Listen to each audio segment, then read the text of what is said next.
welcome to Tuck Talk with me, Emerald. I'm so glad that you guys are back for a 5th week. I can't believe we've been doing this for 5 weeks. Like, we are really chugging along here. Super excited to have you here. Let's jump right in. So, usually I do a segment called PTLO, which is pouring the tea, the lemonade, and other beverages. Other beverages usually being whatever it is in this glass right now. It's a lot of pop culture. Today, we're not going to do that. Our top story is the DNC, and there's just so much to cover, and I want to make sure that I cover it all. So, before we get started, tonight I'm drinking a grapefruit shandy, which is fantastic. So, let's all take a sip. All right, let's get into the DNC. So, first, let's take a moment to recognize and appreciate the fact that the first woman was nominated by one of our major parties to be president of the United States. Like, that's phenomenal for so many reasons. It really is a moment in history to be celebrated. And I'm actually very proud of the Democratic Party. Like, when you think about it, the Democratic Party nominated the first African American, who obviously went on to become president, and now we've nominated the first woman for the presidency. And I just think that the Democratic Party has the ability to be great when it's not being corrupt, and we'll get to that in a moment. But kudos to the DNC, the Democratic Party, to Hillary Clinton for that historic moment. I think that that's really fantastic. And then in general, the DNC was great, right? Like, this week there were so many groups of people represented. You know, obviously minorities represented, from African Americans to Latinos, immigrants, parents of veterans, people from the LGBTQIA community. Just so many different types of people represented this week on stage and just in the crowd. Like, when you looked at the crowd of the DNC and you compared it to the crowd last week in Cleveland or the RNC, I mean, it's such a stark contrast to what we saw, right? Like, the DNC actually looked like the makeup of America when it comes to population. And I thought that was just, I thought that's really great. Like, it really shows that we are a party of unity and acceptance of everybody. So kudos to us. You know, I'm gonna drink to that because I'm a part of that party. This week there are lots of speeches given, obviously. Bill talked about his story with Hillary, which was a nice trip down memory lane, although it was a bit long, but you know, whatever. It was nice to see that side. President Obama got up there and he completely killed it and just reminded us why we love him so much. Just his swag, just the way he makes you feel comfortable, wants to know what he has to say. He's comfortable up there kind of joking around, and although I didn't always agree with what he had to say, I just appreciated that moment, seeing him again kind of in his element. You know, he said a line, "Don't boo, vote," and I completely agree with him, but I just want to make people very much aware that you can do both. You can be completely outraged and still go vote. So don't feel like you have to be one or the other. Sorry, Barack. I did disagree with you on that. Uncle Joe Biden, man, he got up there and killed it. He was passionate. He was really going in on Trump. I love when he said that he just doesn't have a clue, because Donald Trump really does not have a clue. And I'm really sad. It made me sad, right, that Joe Biden isn't running. I know that his family has just been through so much. And so I completely get it. But man, I would have been riding with Biden if he had decided that he was going to throw his hat into the ring. So I'm a little upset about that.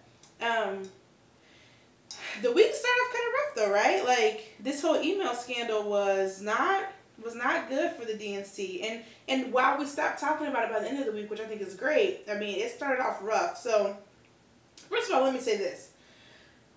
Debbie Wasserman Schultz should have stepped down. The moment she realized that she could not be impartial as far as the Clinton campaign went and the Sanders campaign went, she should have showed some integrity, displayed that she had a conscience about herself, and stepped down. Tulsi Gabbard from Hawaii, she stepped down. She said, "I am going to be a member of the Bernie Sanders movement. I'm going to feel the burn. And I know that my position here with the Democratic National Party, I would not be able to be impartial." And so she did. She displayed her integrity. She said, "So I am not going to participate in this fashion right now." And so DWS, she really just kind of showed her true colors, which is really just a lack of integrity. And that's really disappointing as somebody who was a leader in our party. Like, that's very disappointing. Here's what I will say about this whole thing. It doesn't matter who you wanted to win, and I'm not blaming this on any candidate, nor I'm not trying to get up here and tell you that you should vote one way or another, or you should feel some type of way about it, other than feel this way. This was completely corrupt. I don't care that it was only 7 people. It shows that the system has some corruption in it and that it needs to be reevaluated. And I think we have to be very careful to explore that. Okay, this isn't just like, oh, only 7 people did it. We can't be upset with everybody. No, we may not be able to be upset with everybody, but we need to take a really hard, long look at what's going on in our political system. And I'm sure it's happening on the other side. I'm sure it's happening with the Republicans, and they should probably get their shit together too. But I'm not a part of that one, so I don't really care what they got going on over there. This is the one that I'm a part of, and I would like for us to not feel like we are being manipulated by the leaders in our party. Because in this case, one bad apple absolutely does spoil a bunch. It shows that corruption was there, and now we need to reevaluate the entire system. And what's really kind of disheartening about the entire thing is that, as I was saying about the groups that are represented this week, the Democratic Party has a lot of people from marginalized groups that register Democrat, that feel like they're members of this party. So you have African Americans, you have Latinos, you have people from the LGBTQIA community, you have lots of immigrants who, feel like they're being ostracized and outcast by the other side. And here we are being silenced or being disseminated misinformation, and that's not okay. That feels as bad as voter suppression, and you're doing it to the marginalized groups. So yes, I am pretty upset about it. Like I said, this isn't about, oh, I believe that this would have swayed the campaign or the primaries one way or another. Maybe 100 votes, maybe 1,000 votes. Do I think Hillary Clinton still would have been a nominee? I absolutely do believe that. But it doesn't make it right. It doesn't mean that you should be able to not give all of the information to your constituents. It doesn't mean that you should be able to silence the wants and the needs and the voices of your constituents. Like, that is an absolute problem. And so I hope that the Democratic Party can figure out what needs to be done, because that's just completely unacceptable. We are owed more than an apology. We're owed an explanation. And furthermore, let me also say this. The fact of the matter is, the whole story was spun in a way. It was like, well, it looks like Russia did this to help Trump. Let me tell you something. That's something that we need to talk about and we need to explore, and the FBI needs to figure out what's going on there, because that's completely unacceptable. But the fact of the matter is, it should have never happened in the first place. So let's not change the narrative to who did it. Let's continue to talk about the fact that it was done in the first place. The fact that somebody's religion was being mocked in the first place when we are supposed to be a party of, again, acceptance and tolerance. What does it matter if he was an atheist or a Jew or a Muslim or a Christian or if he was Hindi or if he was Buddhist or whatever else, or if he was a Sikh? It doesn't matter. The fact that, like, we're the party that's supposed to be encompassing of all people, and that was brought up, is completely disgusting. So let's not turn a blind eye to this and say, oh, the Russians. Like, we're not going to change the narrative. This is the story.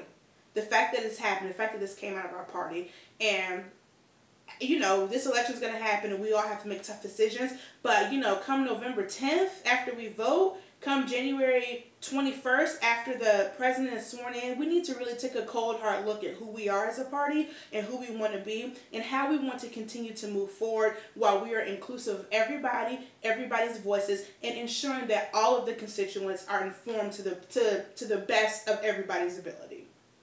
So, I'm going to take a drink, not because I'm drinking to that. I'm taking a drink because I'm really pissed off about it, and I just need to have a drink for that.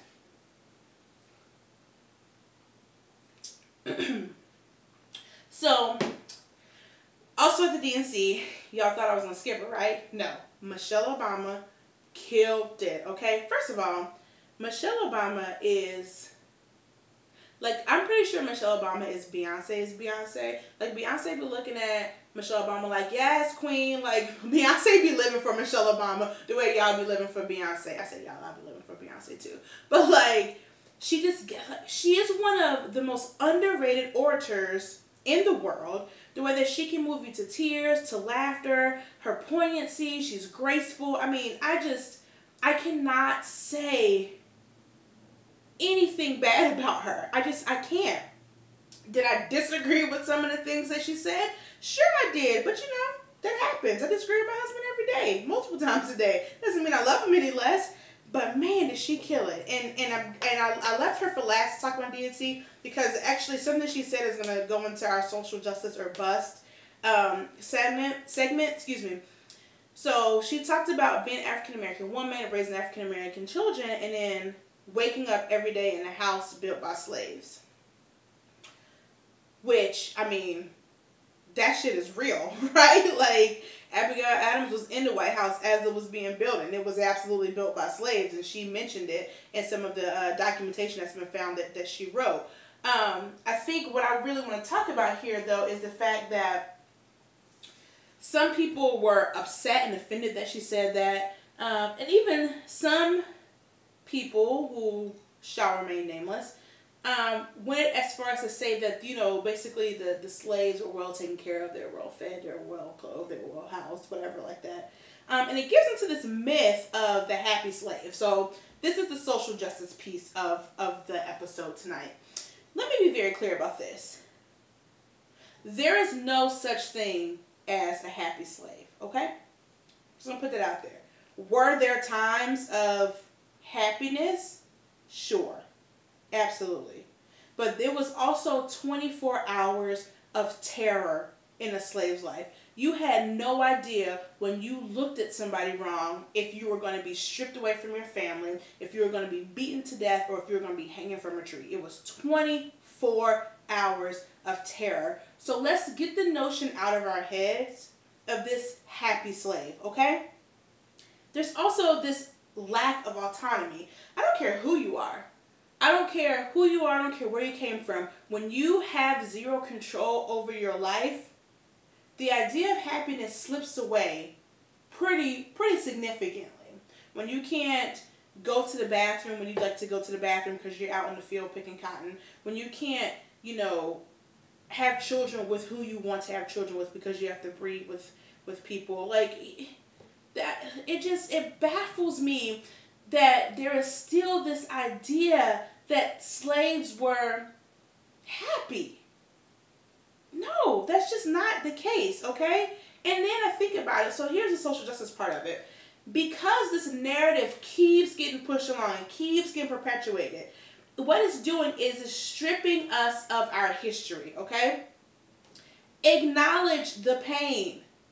Acknowledge that these traumatic things happen to a community in this country. Acknowledge it. As much as slavery itself was a physical denial of humanity, the fact that you are trying to take away my history, deny my pain and my struggle, that is also denying me my humanity.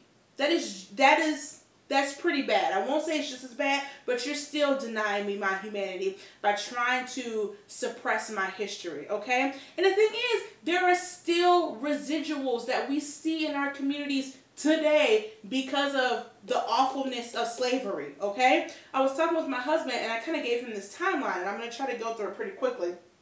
But I was basically saying, what was it, 1864, that the Emancipation Proclamation came out? Okay, so slaves were free. So if you had a young slave boy born in 1854, by the time the EP comes out, he's 10, right? As he moves into his 20s and into his 30s, here we are in the Reconstruction era. So he's basically an indentured servant, right? We all know that.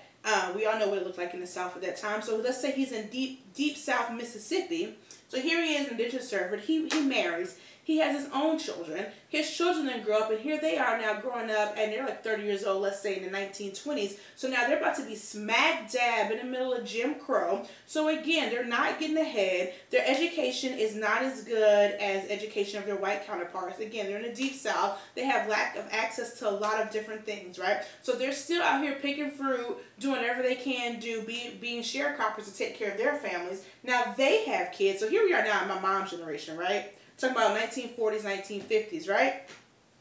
Again, Deep South, you have these kids now who want more, who want to achieve more. A lot of them end up going off to war for our country, because we all know the Vietnam War happened during this time, right?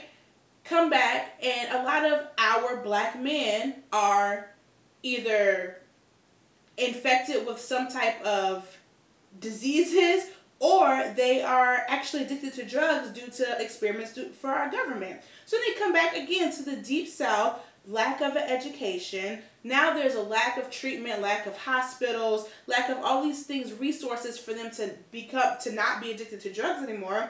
But for whatever reason, they have kids. So that's my generation, right? We're talking about the 1980s. So if you have somebody, like, this is only 5 generations. We're not that far removed from it, right? So you're telling me that you're going to deny me my history when we can still see the residuals of each generation, right? And it's so funny because my husband made a very good point.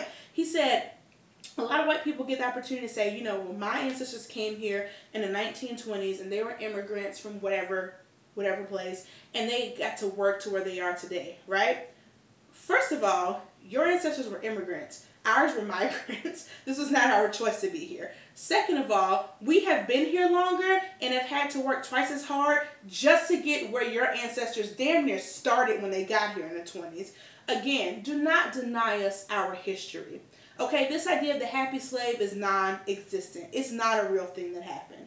When you live your life in terror 24 hours a day, when somebody has been lashed 100 times on their back and they're laying next to you, I'm not even talking about the person who got lashed. I'm talking about the person laying next to you who got lashed. Can you think about the smell of that rotting away flesh? Can you think about the bugs and the maggots that are there? Can you think about the fear of infection just because you're in such close proximity to that? And that's not even the person who was whipped. That's just a person laying next to the person that was whipped. So don't sell me that bullshit of a happy slave.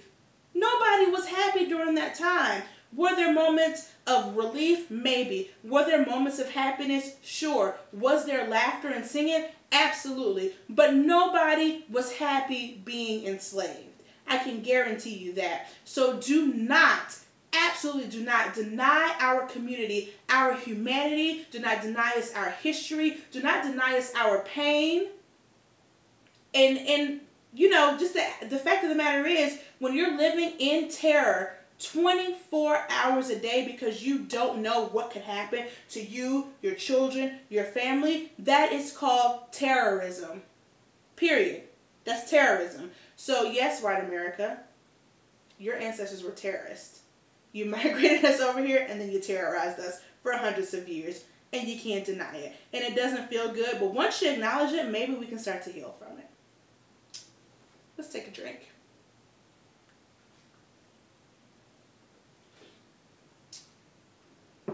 So, I'm going to wrap up, because y'all know I don't like to keep you long. My final thoughts, I have 2. First, San Diego Comic-Con did happen this past week. And I did just want to say, big up to Marvel and DC. I don't know if y'all are like me and my husband, but we are super excited for all the superhero stuff coming out. Suicide Squad, Wonder Woman, and then Justice League, so that's all DC. And then Marvel is killing the game, right? So we got the Guardians of the Galaxy Volume 2 coming out. Thor is coming out. Doctor Strange is coming out. Luke Cage on Netflix. Like, are you kidding me right now? So just really excited for that. So I just had to plug that because I'm excited about that. Last thing I'll say about... No, I'm not going to say it's the last thing I'll say. But right now, the last thing I'll say about the election is this. And this will give you a little bit of insight to how I feel about everything going on. It's a quote. It's a quote from a friend of a friend. So it's nobody famous. You're not going to find it on a mug or anything like that. But I just thought it had a really... The message was exactly how I feel about things. So this is the quote. He says, "We're trying to motivate people to vote for HRC by noting that Donald Trump is an existential threat to the Republic, while ignoring the fact that the Republic itself is an existential threat to its own citizens and many around the world." Think about that. We're all upset about Donald Trump and how he's going to ruin our Republic. Our Republic is kind of ruining us and the rest of the world. But, if you see me on any social media, you kind of know how I feel about that. And again, that was about Walter Bond, a friend of a friend in Milwaukee. I just thought it was really poignant. I really liked that quote. So, that's the show. Thank you for tuning in. Next week, we are getting back to cultural appropriation. And I think I'm going to have a guest. So stay tuned and keep sipping. Good night.